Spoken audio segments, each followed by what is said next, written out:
Hey everyone, I hope you're all well.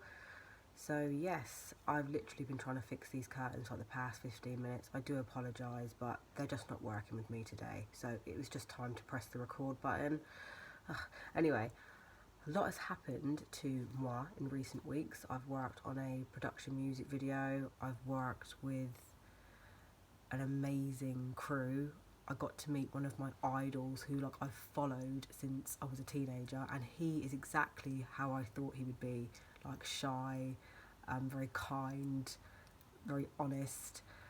So that was amazing, and the music video shoot was brilliant. I got to work at and then actually go to an outdoor event, and the music was just wow.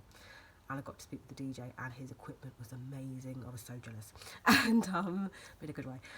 And then so those were the good things, amazing things. I got some fabulous photographs, and I've just been editing them on my laptop, kind of thing, more on my phone. But yeah, one of the really sad things that's happened is obviously the passing of Chadwick Boseman. Like, what a legend. And that led me on to think about my next video and talk about energy. So obviously he had a certain amount of time and energy that he utilised so well. Like, I researched and I didn't know that he'd managed to do so many films whilst having colon cancer, in between treatments, in between surgeries, and you think, oh my gosh, like, this man was a real life superhero. But yeah, so I wanted to talk about energy quickly, and there is a theorist called Tesla, and he talks about energy, vibration and frequency, and if you're not on the right frequency, then you can't attract the right things.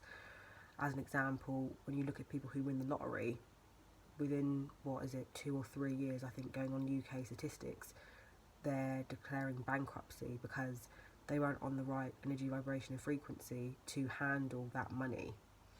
That was just a sort of example, but if you want certain things to come to you, you have to be within the right energy field. So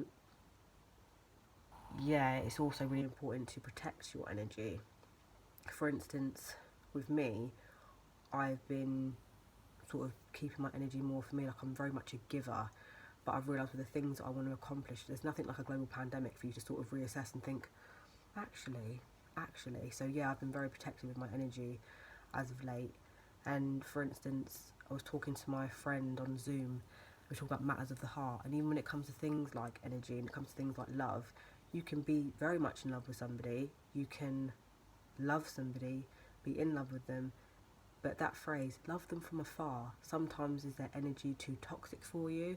But then we were talking about second chances as well, because they could come back with a Ferrari, they could come back with £1 million, they can come back with a brand new house that they want you to live in, but if their energy is kind of like on the same tip, it's kind of like, well, it went wrong the first time. So yeah, energy is just so important.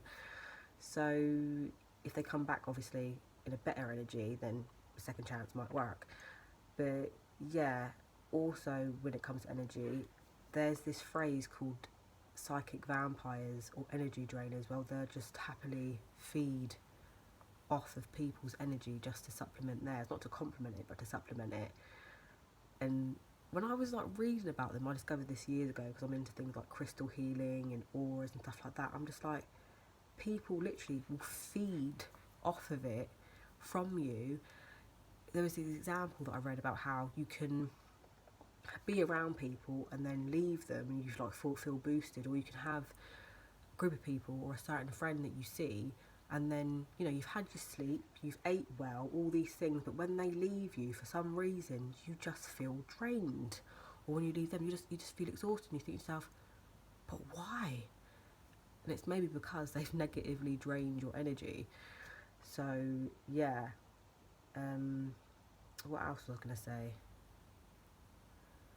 Yeah, so utilise your energy well, of course, and also sometimes, I'm not sure if it's like a woman thing, and obviously I'm all for equal rights and stuff, but I think is it seem more like we're more accessible for some reason. Like, if like a guy takes his energy and he has to go and do things, it's like, oh my gosh, he's so focused. Whereas with a woman, sometimes I feel I've had this, it's like when I focus and want to do things and focus on myself, it's like, oh my gosh, you're being really selfish right now, Della. Like, really? Like, honestly, Della, really? I think to myself, really? How interesting. But yes, since I have been focusing more on me and focusing on the things I want to do, I'm in such an awkward position, and taking back my energy, I have accomplished quite a lot considering what's going on in the world, and I'm very pleased with myself, and it actually feels really great to feel, I suppose, boosted. So yes, be very careful who you spend your time and energy with, and yes, maybe even reassess what you're doing right now, because the world's going to be different after this, right? So yeah, so going back to Chadwick Boseman, I think that he utilised his energy in such an inspiring way, and I've done even more research about him, because to be honest with you, I know it sounds bad, I didn't know who he was before Black Panther. I had absolutely no idea who he was. It was only from that I researched him and was like, oh my gosh, he's played some really prominent figures, and the energy that he had not only on screen but off screen is absolutely like astounding. I think, wow, he really did leave his mark, he left a legacy, and he is, I don't know, like a role model, but yeah, I remember watching this thing about how he had fans talking to the poster of Black Panther and how much they had done for the community and for them personally, and he was behind the scenes with Jimmy Fallon, and then he would pop out afterwards and surprise them. That was energy in itself. So yeah, use your energy wisely and make sure that you protect it, whether that comes to family, love, friends, work environment, and yeah, stay away from toxicity, because toxic environments, let's face it, aren't fun. So yes, that was the talk of the month about energy. Anyways, take care. Bye.